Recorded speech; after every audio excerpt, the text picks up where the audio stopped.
Right. Okay, good afternoon everyone. Let me just get my notes organised here.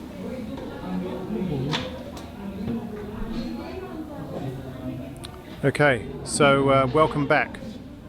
Hope you all had a good weekend. Did anyone do anything interesting?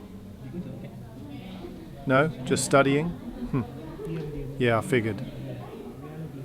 Alright, so today we're talking about black holes. And I know a lot of you have been waiting for this one. Black holes are they're the rock stars of astronomy, right? Everyone wants to know about black holes. So that's what we're doing today. We're going to keep it pretty straightforward.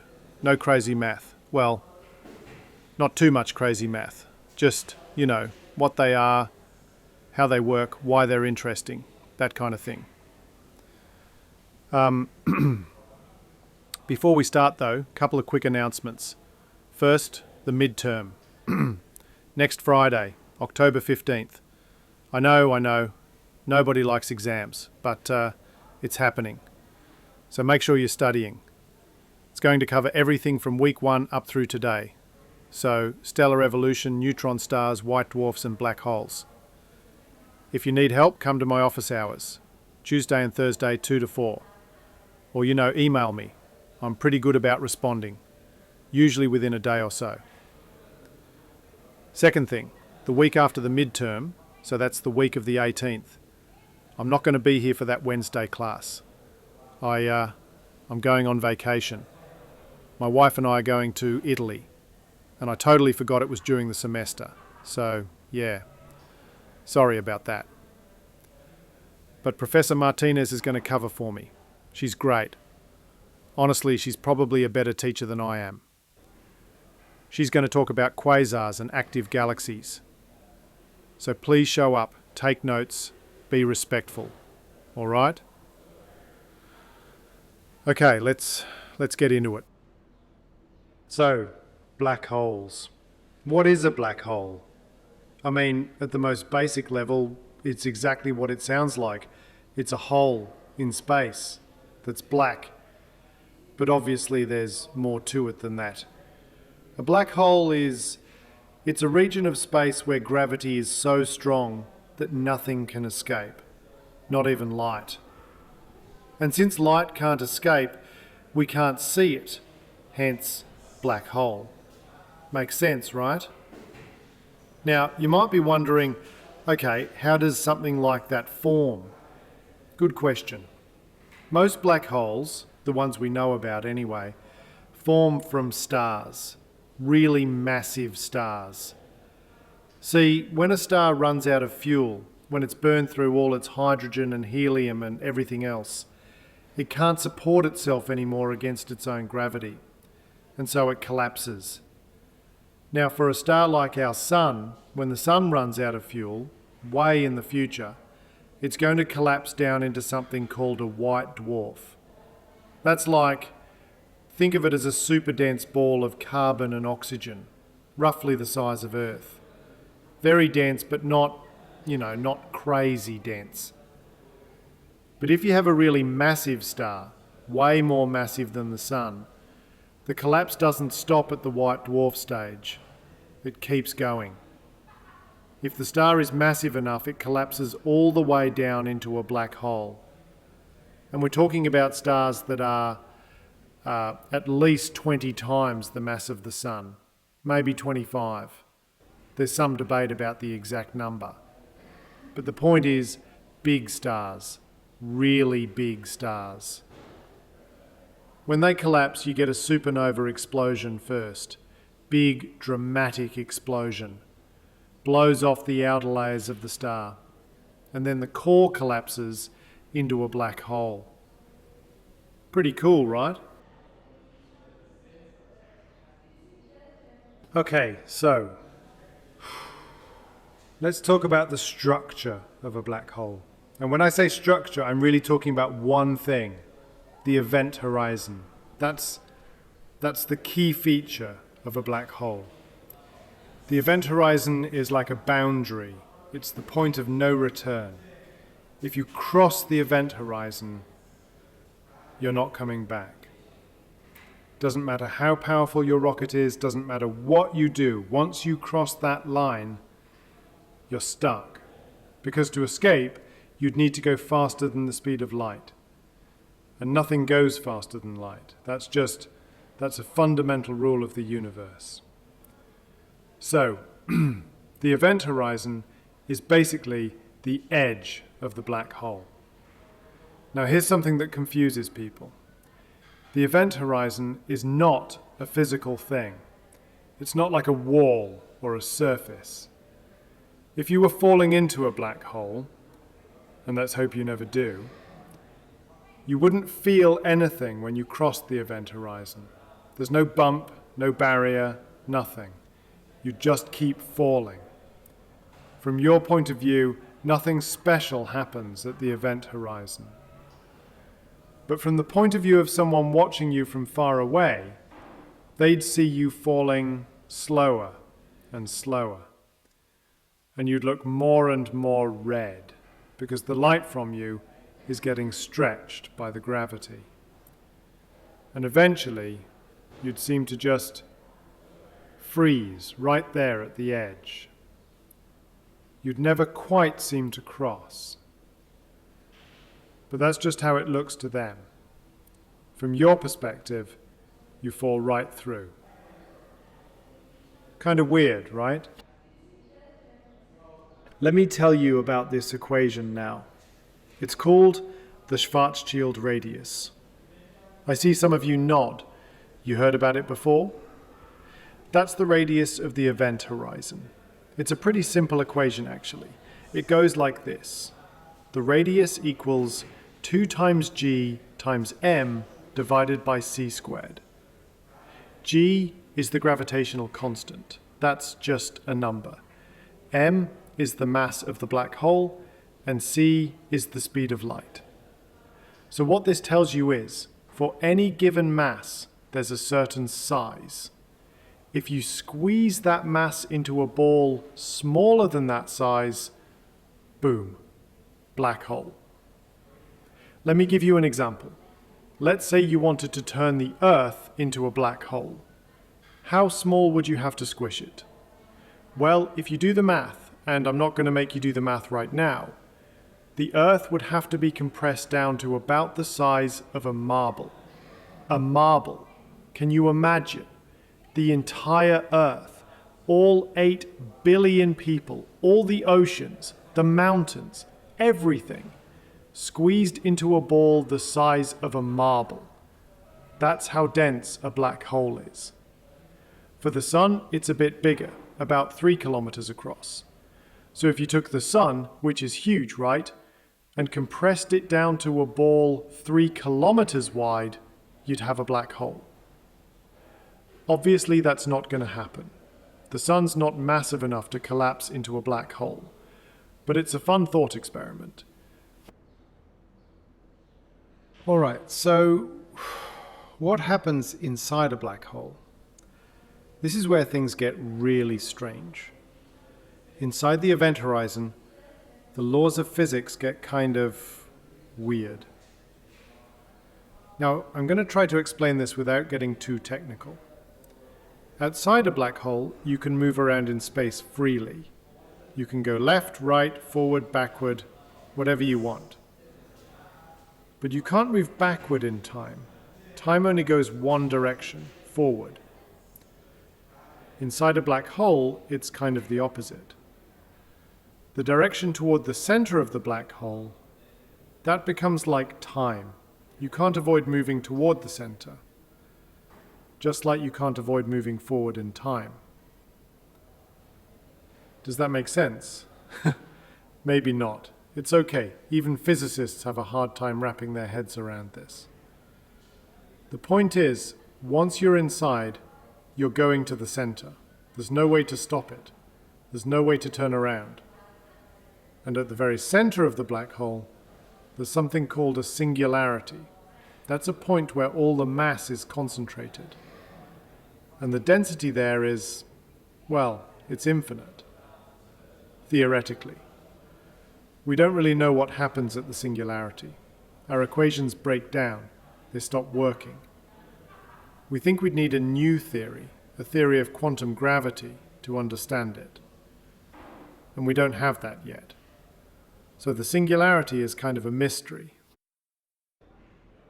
Let me talk about something called spaghettification. Yes, that's a real term, I promise. Here's the deal.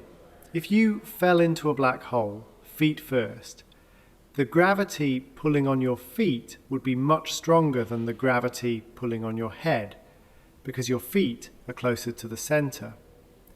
This difference in gravity is called a tidal force, and near a black hole, tidal forces are huge. They would stretch you out like a piece of spaghetti, hence the name, spaghettification.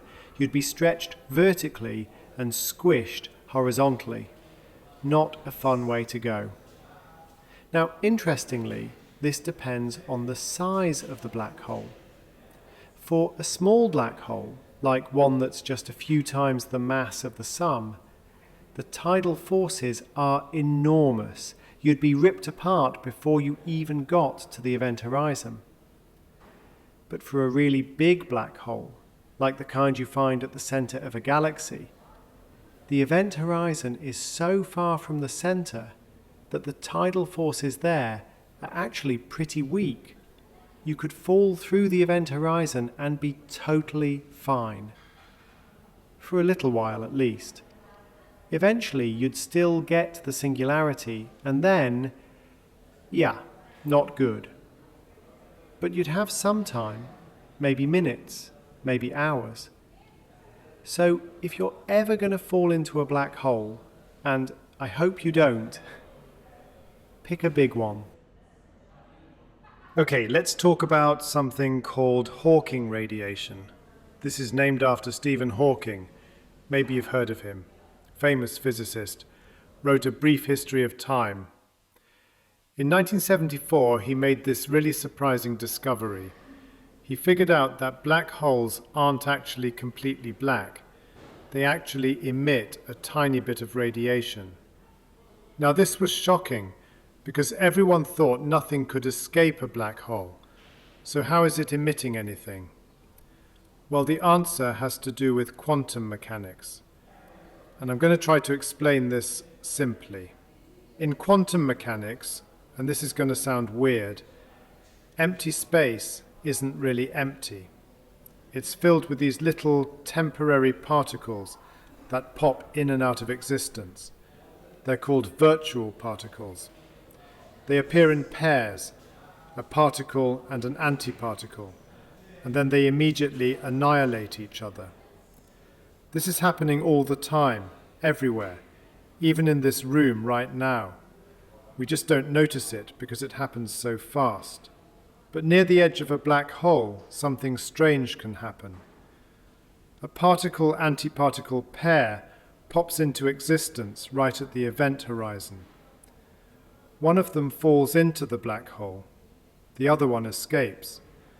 And to someone watching from far away, it looks like the black hole just spit out a particle.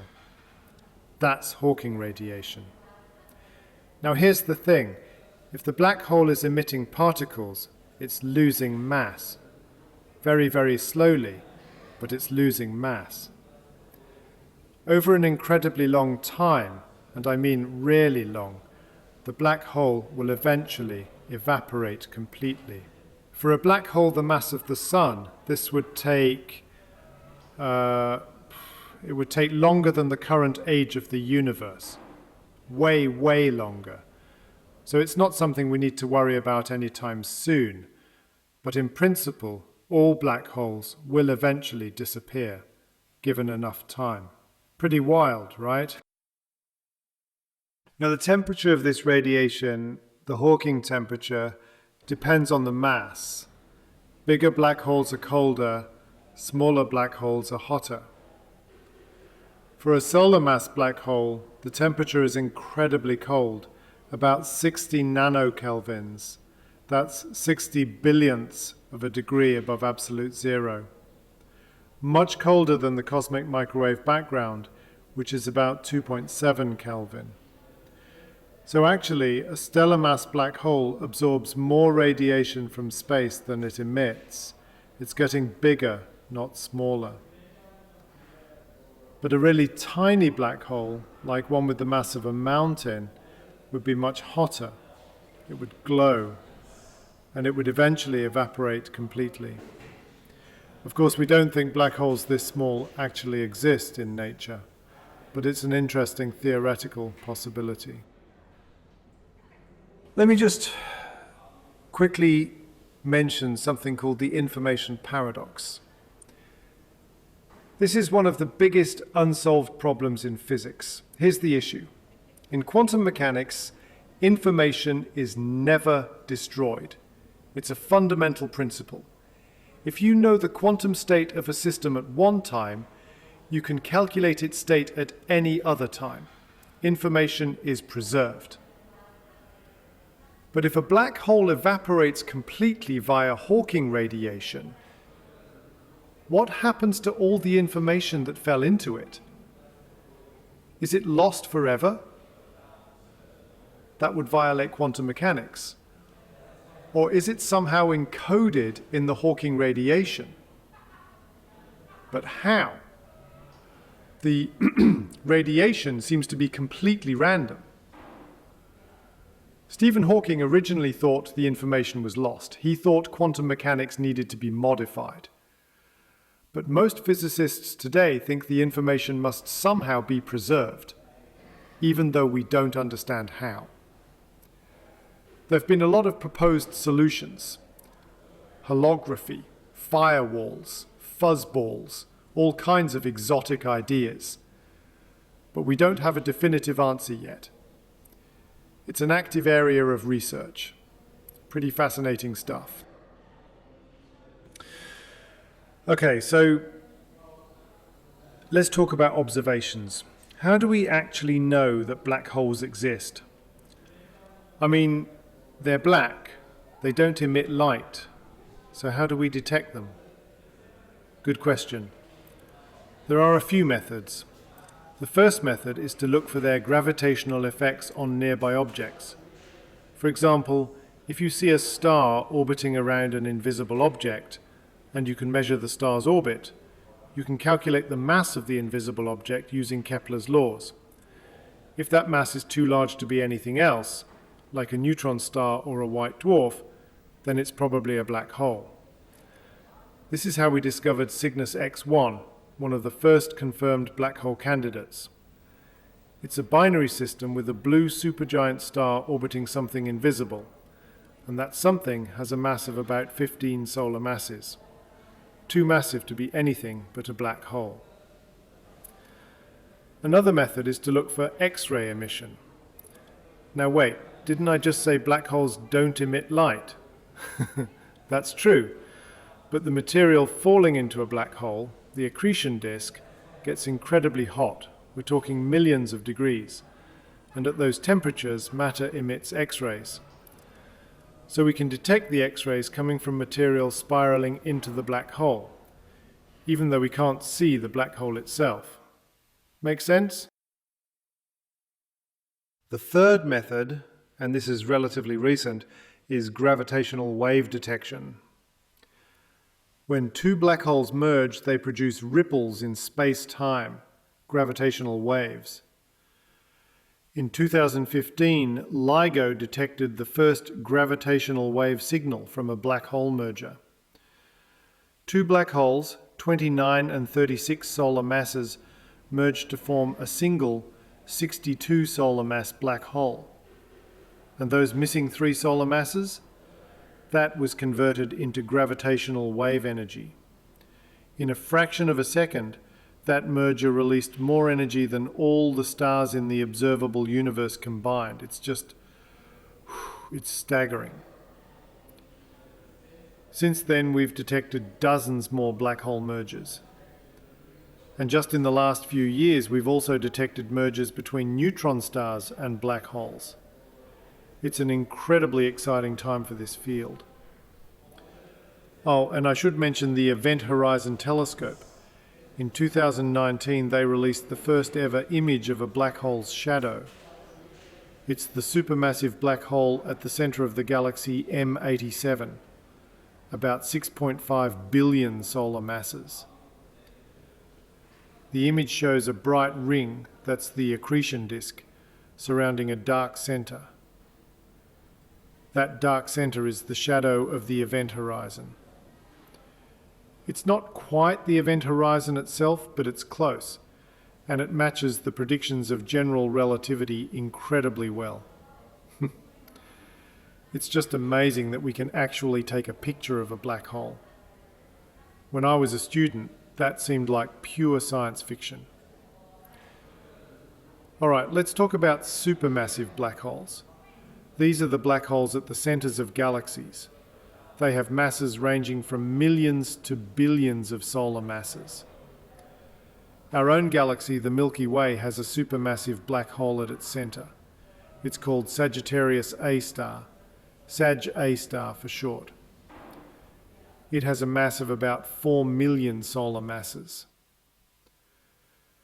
Now, how did these supermassive black holes form? That's actually a really good question, and we don't fully know the answer. They're too massive to have formed from a single star. One idea is that they formed from the merger of many smaller black holes over billions of years. Another idea is that they formed directly from the collapse of massive gas clouds in the early universe. Or maybe it's a combination of both processes. This is still an area of active research. What we do know is that supermassive black holes seem to play a really important role in galaxy evolution. There's a tight correlation between the mass of a galaxy's central black hole and the properties of the galaxy itself. Somehow, the black hole and the galaxy co-evolve. The black hole affects the galaxy, and the galaxy affects the black hole. We call this black hole feedback. When material falls into a supermassive black hole, it can produce powerful jets and winds. These can blow gas out of the galaxy, shutting off star formation. So black holes aren't just passive objects sitting there, they actively shape their environments. It's fascinating stuff. Let me also mention quasars real quick. Quasars are some of the brightest objects in the universe. They're actually supermassive black holes that are actively feeding. When a lot of material falls into a supermassive black hole, the accretion disk gets so hot and so bright that it outshines the entire galaxy. That's a quasar. They're incredibly luminous. Some quasars are 1,000 times brighter than the entire Milky Way, and they're mostly found in the early universe, billions of light years away, which means we're seeing them as they were billions of years ago. Quasars were much more common in the early universe than they are today. That tells us something about how galaxies and black holes evolved over cosmic time. Professor Martinez will talk more about this when she covers for me next week, so make sure you show up for that lecture. Okay, let's take a break here, okay? Take a nap if you want. I see many of you are constantly nodding. Now take some rest and we'll be back in 10 minutes, all right?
Okay, back to your seats. Let's continue.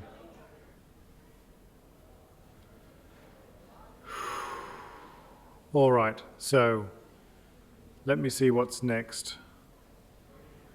Yeah, let me talk about a couple more interesting things related to black holes.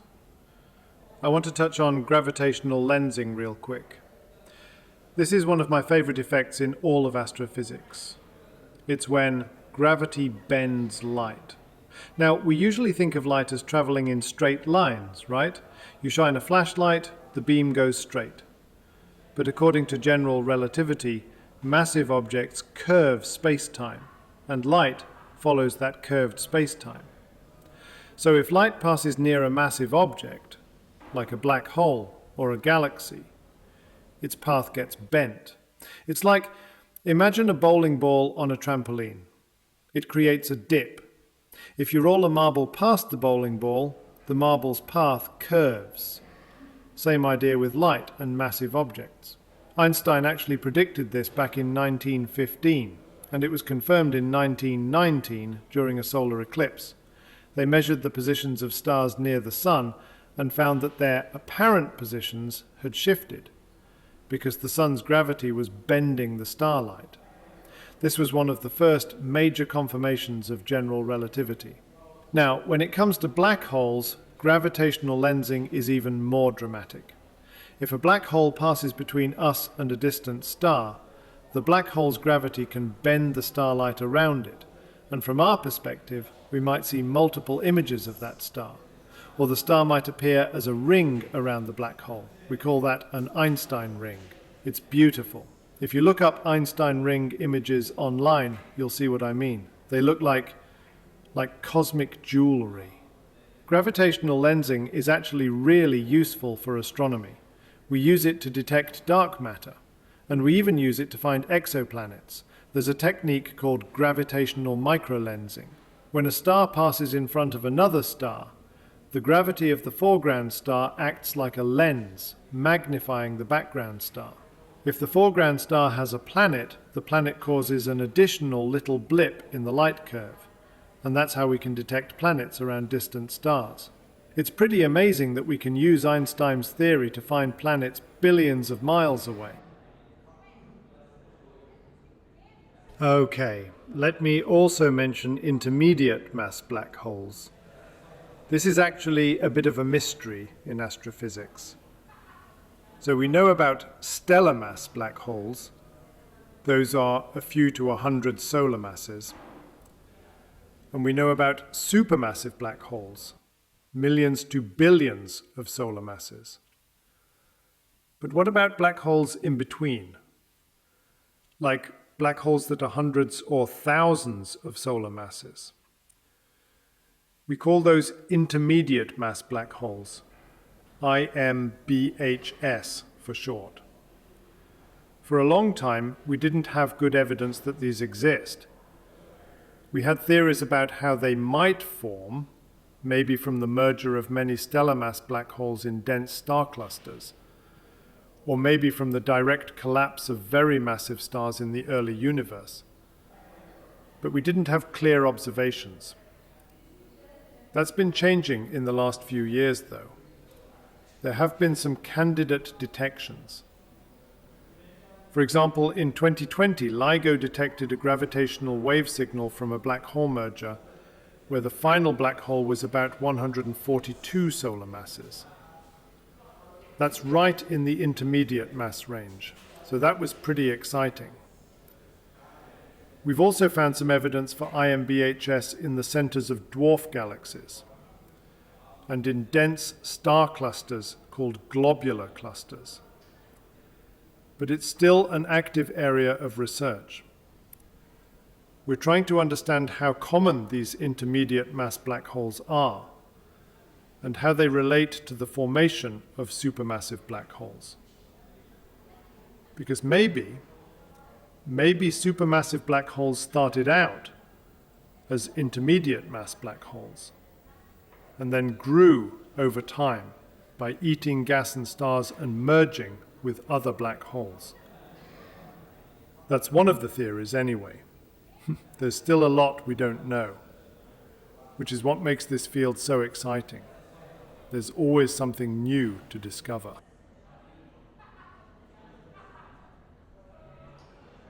Oh, one more thing I want to mention.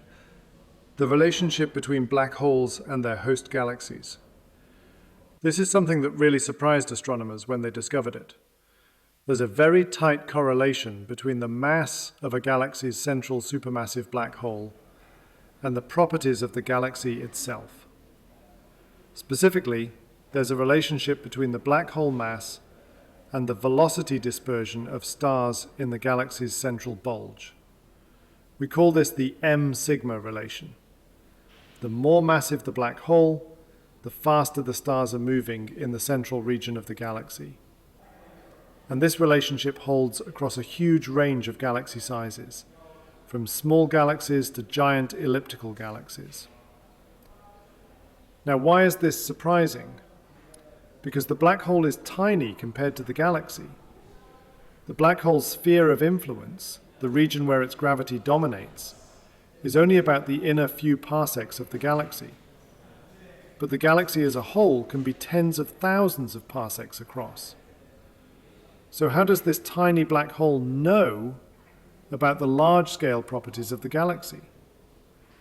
It's like the tail wagging the dog. The answer seems to be that black holes and galaxies co-evolve. They affect each other.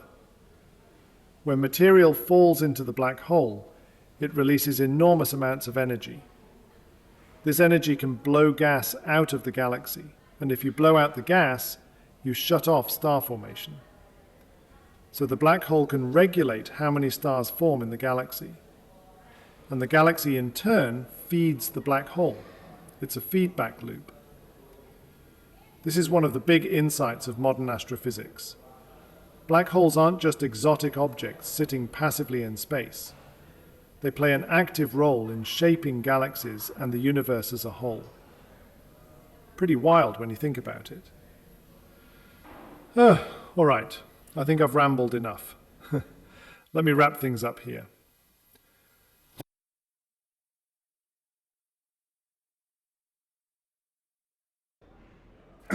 Okay, so let me talk about homework real quick.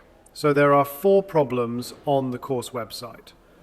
Problem 1 is about calculating the Schwarzschild radius. It's pretty straightforward. Just plug some numbers into the equation we talked about today. Problem 2 is about escape velocity. Why light can't escape a black hole. You'll need to use the formula for escape velocity and set it equal to the speed of light. Problem 3 is about Hawking radiation, some temperature calculations. This one requires you to use the formula I mentioned earlier. And problem 4 is it's about tidal forces. This one's a bit trickier. You'll need to think about gravitational gradients. If you get stuck, come to office hours or work with your friends. I don't mind if you collaborate on homework. Just write up your own solutions. Make sure you understand what you're writing, not just copying. These are due, due Monday, October 11th. Upload them to the website by midnight. And don't wait until Sunday night to start. I know you will, but don't.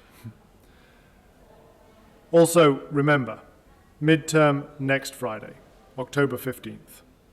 Make sure you're studying. Review your notes. Do the practice problems I posted. If you're confused about anything, ask. Better to ask now than on exam day. Come to office hours if you need help. Seriously, that's what they're for. And I won't be here the week after that. Professor Martinez will cover that class. But I'll be back the following week.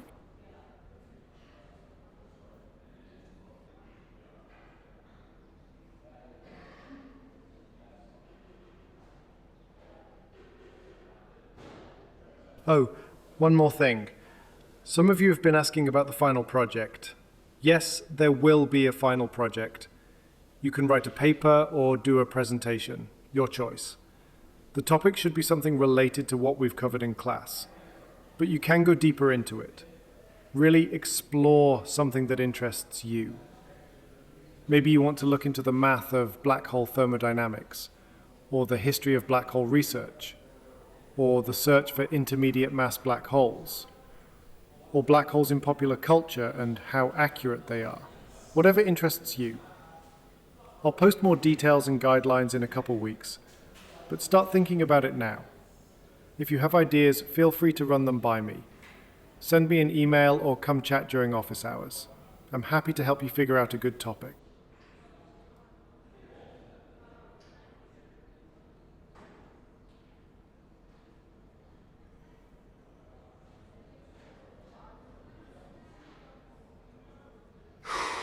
All right, I think that's everything.